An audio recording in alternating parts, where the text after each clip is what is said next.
Assange speaks out after Swedish prosecutors drop rape charges against him. We're live at the Ecuadorian embassy in London, where he's been claiming asylum for almost 5 years. Also, hello there, very good afternoon to you. Wikileaks founder Julian Assange has warned that he does not forgive or forget after Sweden dropped a 6-year investigation into a rape claim against him. Mr. Assange took refuge in Ecuador's embassy in London back in 2012 to avoid extradition and has spent the last 4 years and 334 days there. The police say they'll still arrest him if he tries to leave the embassy because he breached the terms of his bail by refusing to turn himself in when an arrest warrant was first issued. Let's go live to central London and speak to Sky's Ashish Joshi, who's at the embassy for us this afternoon. We are expecting him to say something in the next half an hour or so, Ashish. Any word from his team? We've had that word from his team that he is appearing at 4:30 on that balcony, which he has appeared at before to address the media. So it looks like in the next 25 minutes or so we'll get the first reaction from Julian Assange to the fact that Sweden has said today it will be dropping the investigation into those rape and sexual allegations made against Julian Assange, which made him take refuge in this Ecuadorian embassy 5 years ago. So he has always protested his innocence. The Swedish prosecutor was here about 6 months ago at the invitation of the Ecuadorian embassy. She came to interview him here, has taken that information back, and then Sweden has quite dramatically announced this morning that it is not continuing with its investigation. What sort of reaction has Julian Assange had to that? Well, he's quite bitter about it. Let me read to you a tweet he sent out earlier. He said, "Detained for 7 years without charge while my children grew up and my name was slandered. I do not forgive or forget." But that isn't the end of the story for Julian Assange, because while the threat of extradition to Sweden has disappeared, there very much remains a threat of extradition to the United States. Now, Theresa May was asked about this earlier in a press conference by a reporter, and she said, "I can't comment on what will be a police matter." We've spoken to the Home Office. They say they do not give running commentary on extradition warrants being issued, but certainly our understanding is that the United States are very keen to speak to him. The CIA described Wikileaks as a hostile intelligence service, so there is no doubt in the Donald Trump administration's mind that Julian Assange has questions to answer in the United States. And what Wikileaks tweeted earlier today, they were talking about the extradition from the UK to the United States. They said UK states it will arrest Assange regardless and refuses to confirm or deny whether it has already received an extradition request from the United States. So I spoke to Peter Tatchell, the human rights campaigner, a little earlier on. He's been campaigning for Julian Assange over these past 5 years. This is what he had to say to Sky News. It's a huge relief for Julian Assange that the Swedish prosecutors are not taking any further action. That lifts the threat of extradition to Sweden off his shoulders, but of course he still now faces the possibility of extradition to the United States, and he could, under espionage charges there, face 30 to 50 years in prison and possibly the kind of mistreatment and abuse that Chelsea Manning suffered when she was jailed. Now, a lot has changed while Julian Assange has been inside the Ecuadorian embassy. The single most important fact is the change in administration in the United States. While he might have expected maybe a degree of leniency from President Obama, he can expect Donald Trump to go after him really hard. We'll hear from Julian Assange in the next 20 minutes or so, and hopefully he'll address that issue of possible US extradition. Ashish, many thanks for the update. We just want to take a look at the background to all of this in a bit more detail for you. So it started in December 2010 when Assange was arrested in the UK under a European arrest warrant issued by Sweden. He was bailed over the allegations of rape and other sexual offences. More than a year later, Assange's final attempt to appeal his extradition was rejected by the Supreme Court. 5 days after that, he took refuge in the Ecuadorian embassy in London and was granted political asylum. After 3 years, Swedish prosecutors dropped their investigation into 2 of the allegations against him because they'd run out of time under Swedish law. Then last year, Swedish prosecutors agreed to come to London to interview Assange at the embassy about the outstanding allegation of rape. And today, Swedish prosecutors closed their investigation because they don't believe Assange is likely to leave the embassy anytime soon. There are now no further measures remaining which are possible to take in order to advance the investigation. In order to proceed, it will be necessary for Julian Assange to be formally served notice of the crimes of which he is suspected. In consideration of this, and of the fact the legal proceedings would require Julian Assange's personal presence in a Swedish court, there is therefore no longer any reason to continue the preliminary investigation. The preliminary investigation is therefore closed. Well, as Ashish mentioned earlier on, we'll hear from Mr Assange. He's due to speak at the embassy not too long from now. We will bring you that live, of course, in a few moments' time. I'll be joined by the barrister who represented the Swedish authorities in the case Julian Assange back in 2010. I'll be asking what could happen next. But first, let's talk to Gemma Lindfield, who's an extradition barrister who represented the Swedish authorities in the case against Mr Assange back in 2010. Many thanks indeed for joining us. Your initial thoughts in terms of where Mr Assange can go from here? What are his options? Well, I think it's important to remember that when he went into the Ecuadorian embassy, it was actually in breach of his bail conditions. And from what I've seen, the Metropolitan Police Service have said that they intend to arrest him for the breach of bail. And so practically that's the most pressing matter and will have to be dealt with, and will be dealt with by the Westminster Magistrates Court. And they'll have to make a decision about what sentence, if any, they pass. Yeah, interesting. Earlier on, the Metropolitan Police released a statement. They said this: he remains wanted for a much less serious offence. The MPS will provide a level of resourcing which is proportionate to that offence. The Prime Minister later saying, when she was asked by our correspondent Ian Woods in Edinburgh, she said that any decision that is taken will be an operational matter for the police. So does that give us any clues as to what the police or the Metropolitan Police is going to do? I'm not sure it does. I mean, ultimately, he breached his bail conditions, and it will be a matter for the police to consider. But obviously, practically, that is one matter that does need to be dealt with. But in relation... Yeah, sorry, go ahead, Gemma. In relation to any other... Gemma, I'm just going to cut you there. We do see Julian Assange. He's opening a window there. Looks like he's coming out. Let's have a listen in.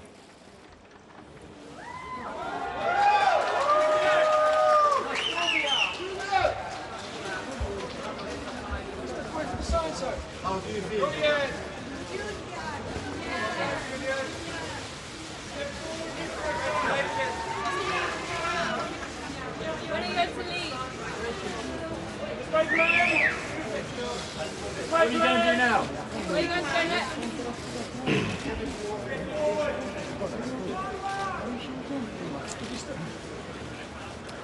Today is an important victory for me and for the UN human rights system. But it by no means erases 7 years of detention without charge, in prison, under house arrest, and almost 5 years here in this embassy without sunlight. 7 years without charge, why my children grew up without me. That is not something that I can forgive. It is not something that I can forget.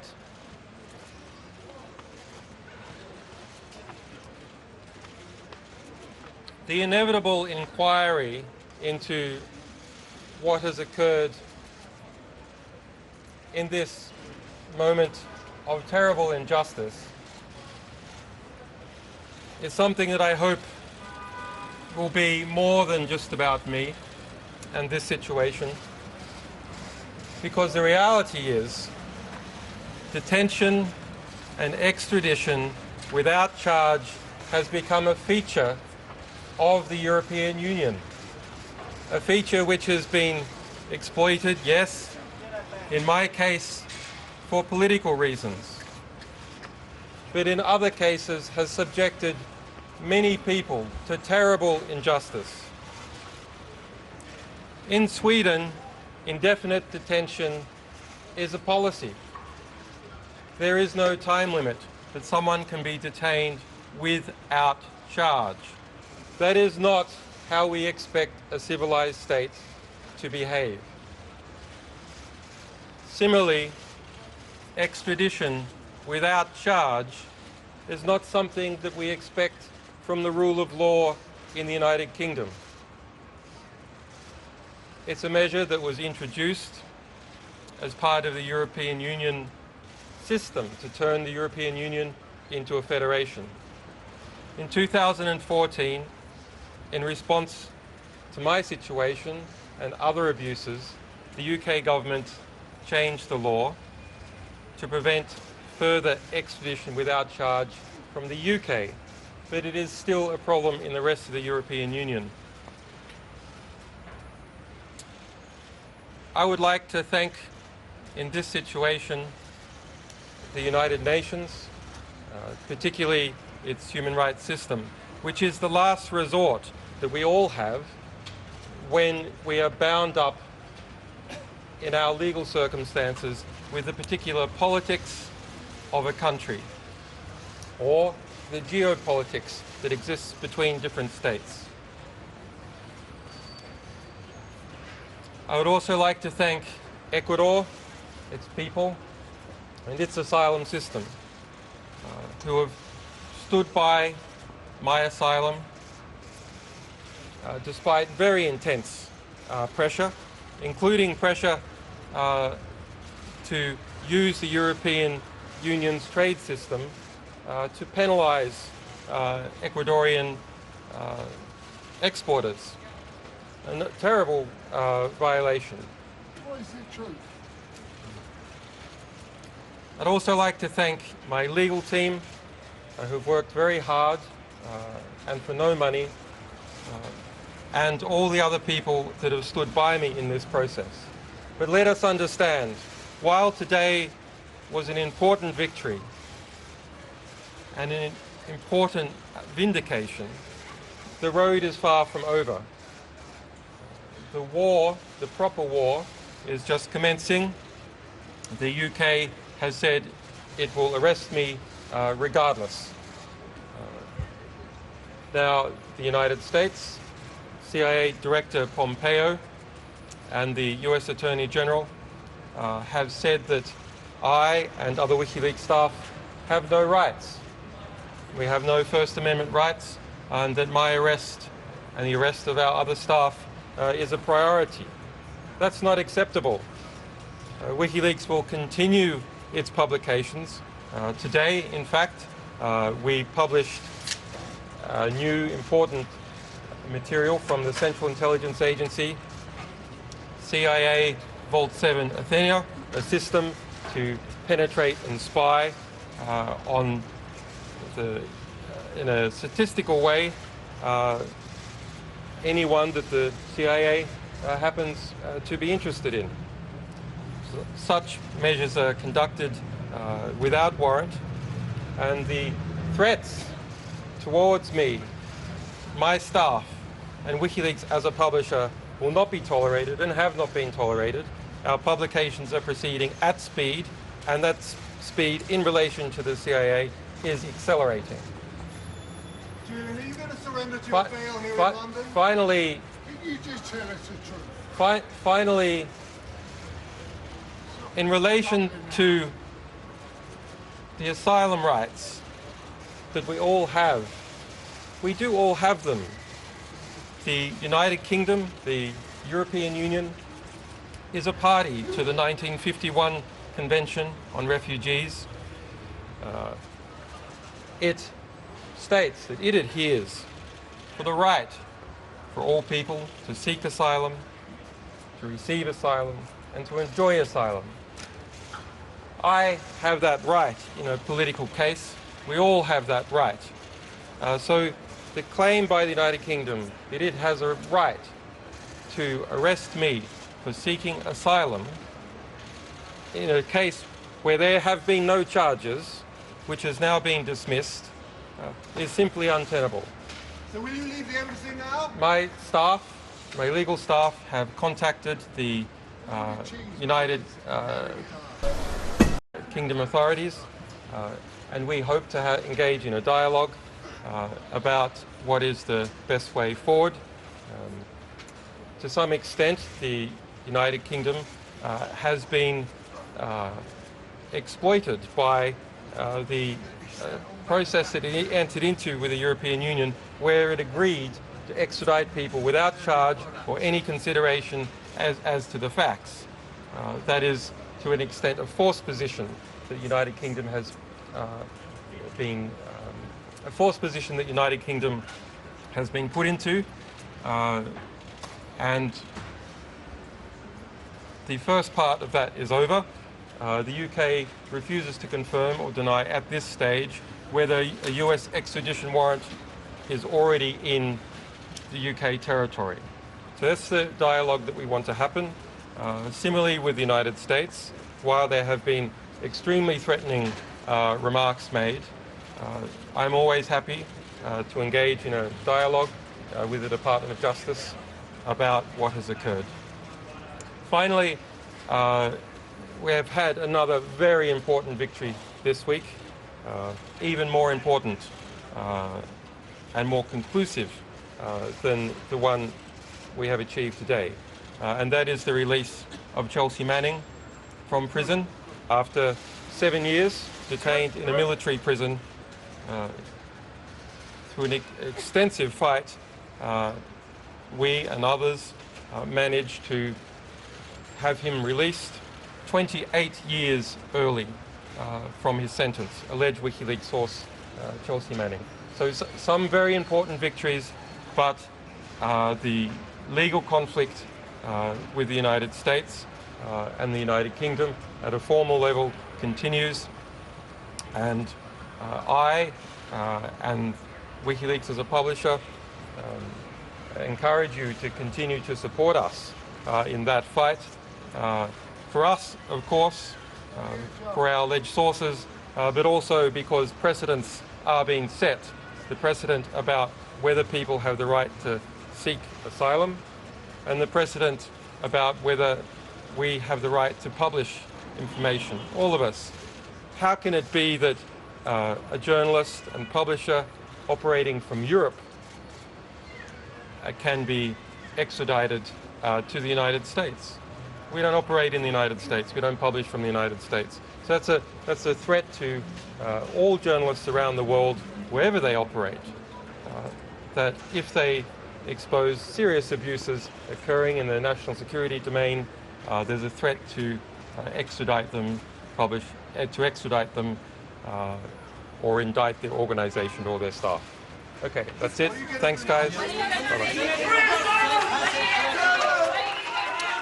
Well, that was Julian Assange speaking on the balcony of the Ecuadorian embassy. He said that today is an important victory for him and the human rights system, amongst other things. Let's go straight to our correspondent, Ashish Joshi, who's been at outside the embassy all day. He inferred it himself, Ashish, that this road is still definitely not over for him. Sorry.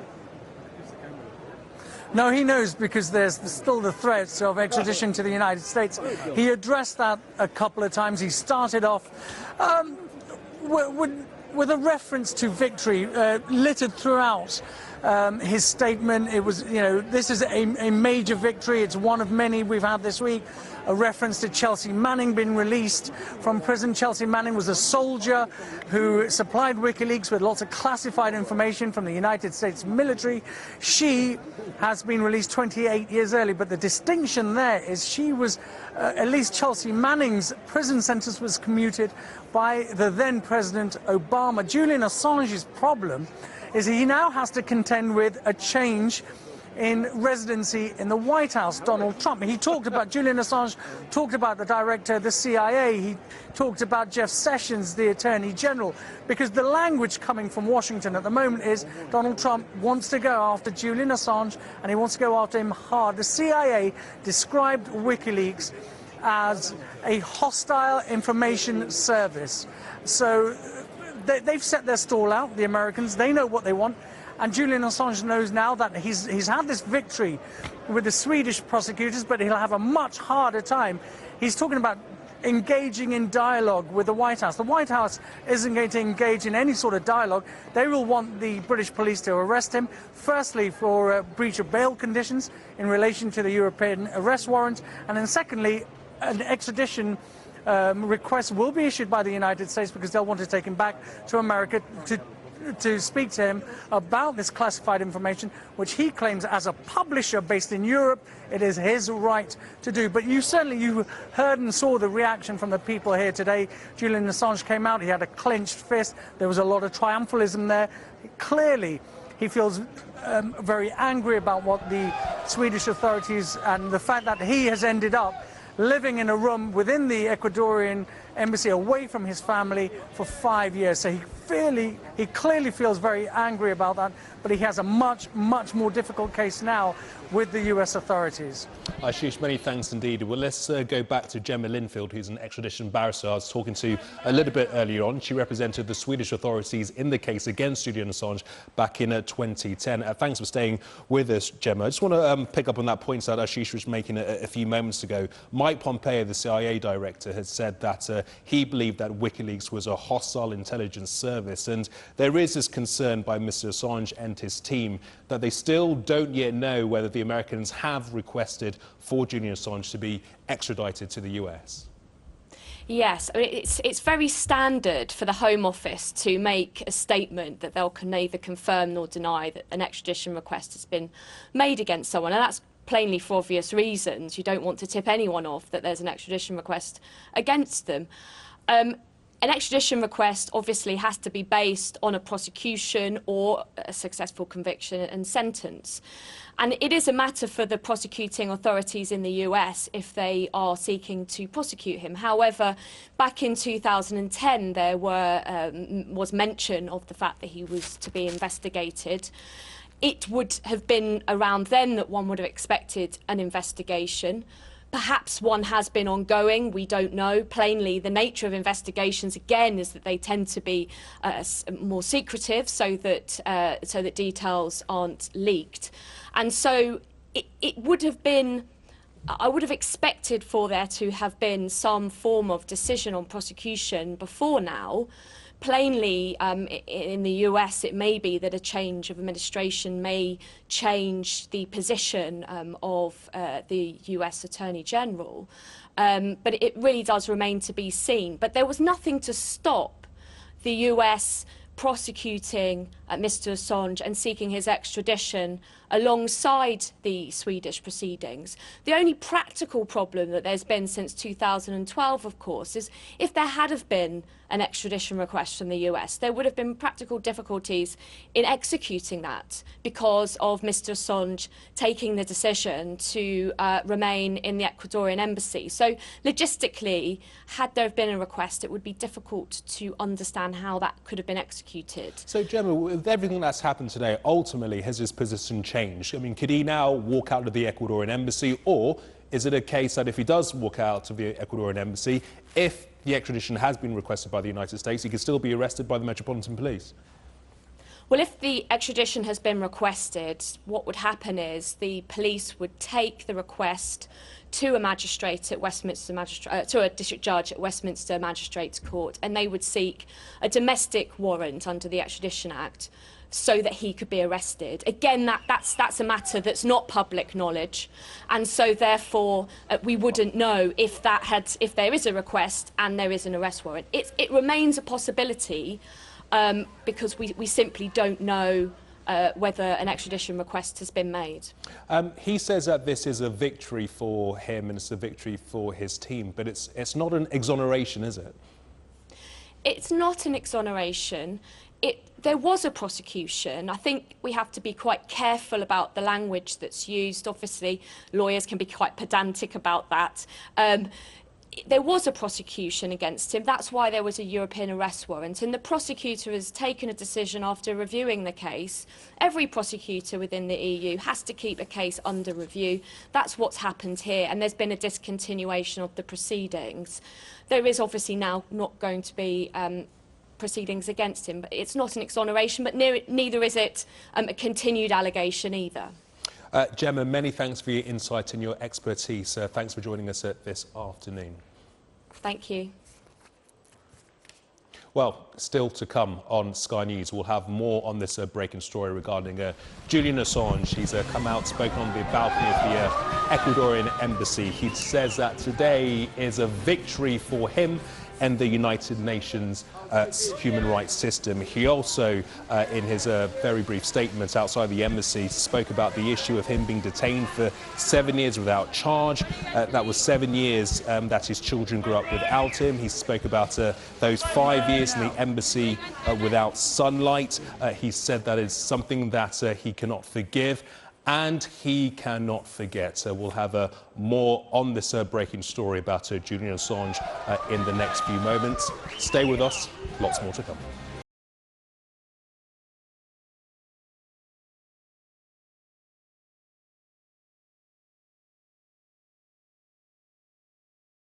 Where does Assange fit into the plan? Well, Assange, you know, what you seem to have here... Seems to be a rebel, but I'm not sure. Well, let's look at where he comes from. You can make a pretty good case that his pedigree is MK Ultra from the very beginning. That is, he's sort of a son of the CIA MK Ultra apparatus, or in this case, the CIA MI6 Australian apparatus. He comes from Melbourne, Australia, and the story is, you can find this, you know, on Wikipedia, that his mother was for a time married to a man, and both of them, but especially the stepfather, were part of a cult in the suburbs of Melbourne, Australia. And this is the cult of a certain Anne Hamilton-Byrne. And the method of the cult was that young children were brought into the cult. They were immediately dyed blonde. They were, you know, hydrogen peroxide. You look at Assange. Huh. Sometimes he's a blonde. Sometimes he's a brunette. What does this mean? This seems to go back to this experience with the Anne Hamilton-Byrne cult. But the main thing they did was everybody got their name changed to Hamilton-Byrne. This was done with the complicity of local officials because, of course, this was MK Ultra. It was sanctioned by the intelligence agencies. What happened to these poor kids is a story of really monstrous child abuse. They were given LSD, and they were given, I don't have the specific, you know, formulary, but they were given about 8 to 10 different kinds of really heavy-duty psychopharmaca. And all of them? Yeah, all of them. I mean, and then it was things like, you can read it on Wikipedia, again, if they haven't taken it down. The Wikipedia says they were given LSD, and they were told to go into a dark room, and then after a while, Anne Hamilton-Byrne would come to them. So you could imagine they were hallucinating and having nightmares and God knows what. This is what happened. So you look at Assange and you say, this guy, instead of getting cookies and milk, was getting an LSD cocktail from Anne Hamilton-Byrne. That's the supposition. And you can look on the internet, you can find pictures that purport to be the blonde young Assange standing with, you know, 6 or 8 or 10 other poor little kids who have been dyed blonde, and this is the Anne Hamilton-Byrne cult. So you look at Assange. Certainly, he is someone who is deeply impaired emotionally. At least that's the impression I would have, that he's frozen. He talks in an emotionless monotone. Now calls for compensation for the children of notorious cult The Family, whose childhood was marred by daily abuse. Tonight, its former guru lies on her deathbed. Despite the efforts of police, she was never held accountable for the pain she inflicted on the children of the sinister sect. I love children.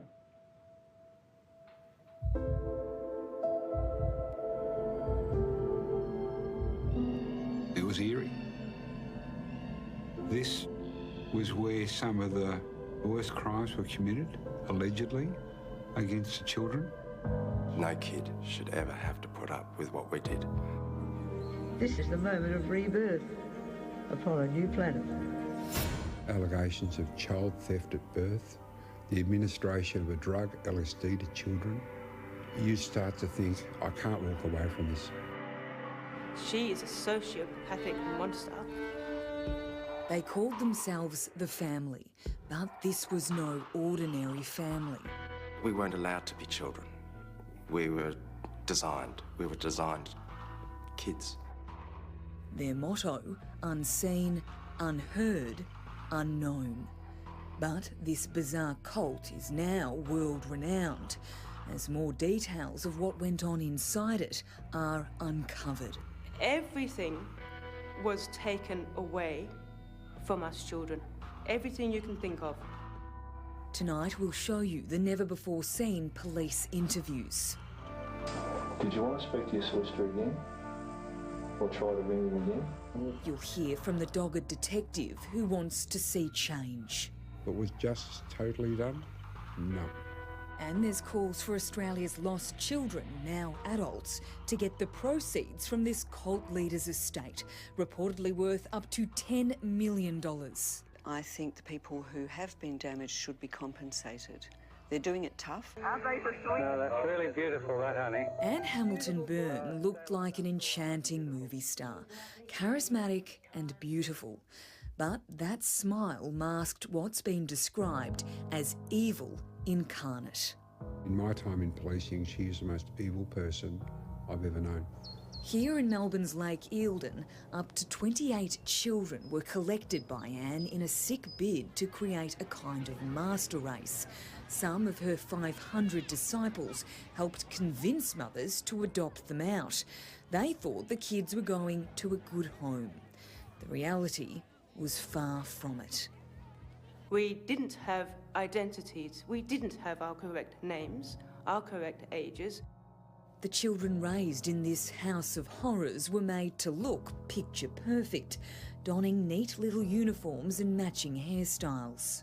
That was so that Anne could adopt more people into her cult, get more followers. Anne Hamilton-Byrne is now a frail 96-year-old in palliative care.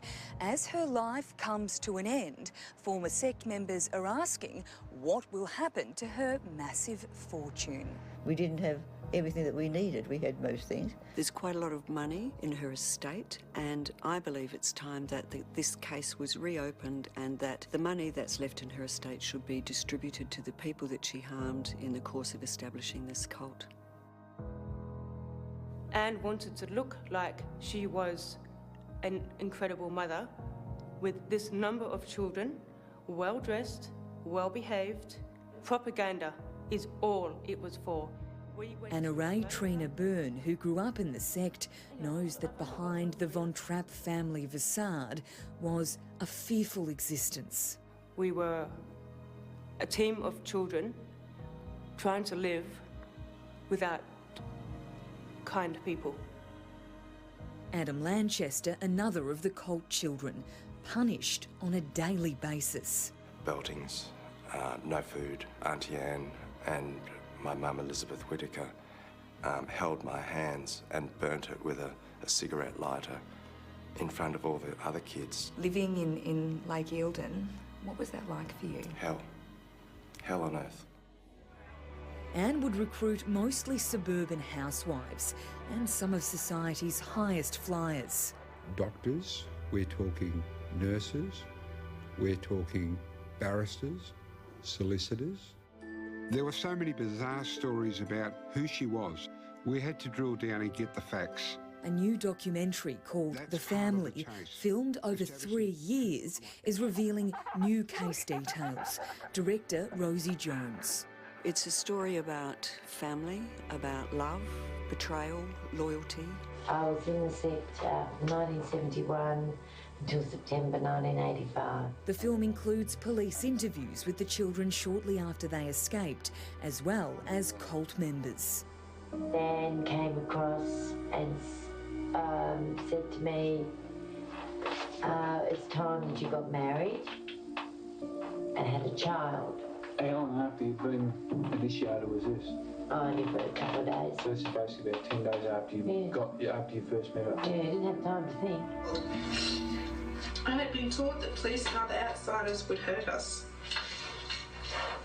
and that men would want to rape us. This is Leanne Crease today. We didn't have a childhood, so we were abused every day. I don't call that childhood. She spent 16 long years living under Anne's reign and was the first to escape. I was given LSD when I was 14. It was a form of what in the sect as a whole was called going through. It was when we became supposedly initiated into the inner sanctum. I believed in them and something had to be done. Anne had to be stopped. Former police officer Lex DeMann headed Operation Forest, the task force commissioned to investigate the family. He says the drug LSD was an essential ingredient for this cult.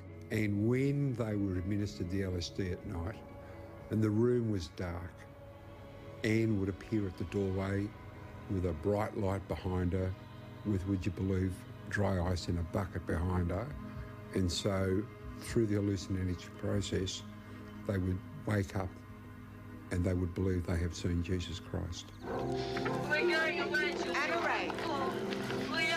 In the late 80s, police raided the compound and rescued the children. Anne and her husband Bill fled Australia. Mari Moore from Channel 9. The community was absolutely shocked.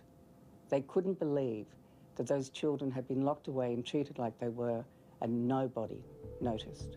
Former Current Affair journalist Mari Moore hunted them down in Hawaii. Can you explain to me why you treated the children like you did? And Bill, if you'd like to give explanations as to your involvement in why the children were locked away. Nothing to say to you. But I think in her delusional way, she really thought she could convince people that she was fine, that she was a good woman. Eventually, police had the family leader extradited for her day in court, but she was only fined a measly $5,000. We've got to be very conscious and on our guard always to make sure that this type of behaviour is never allowed to occur again.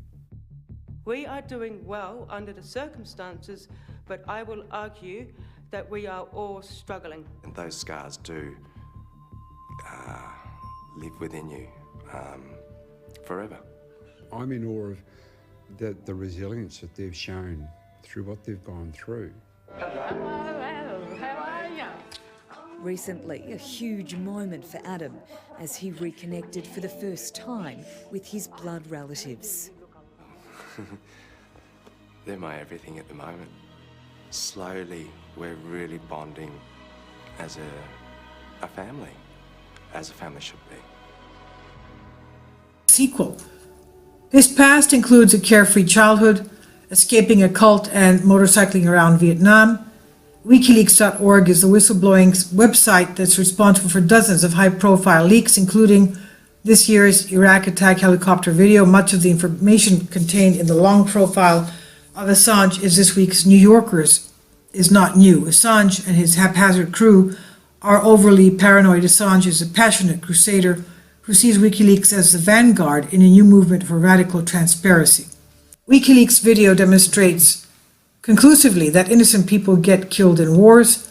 Wikileaks is an admirable organization and has admirably published videos of to Reuters.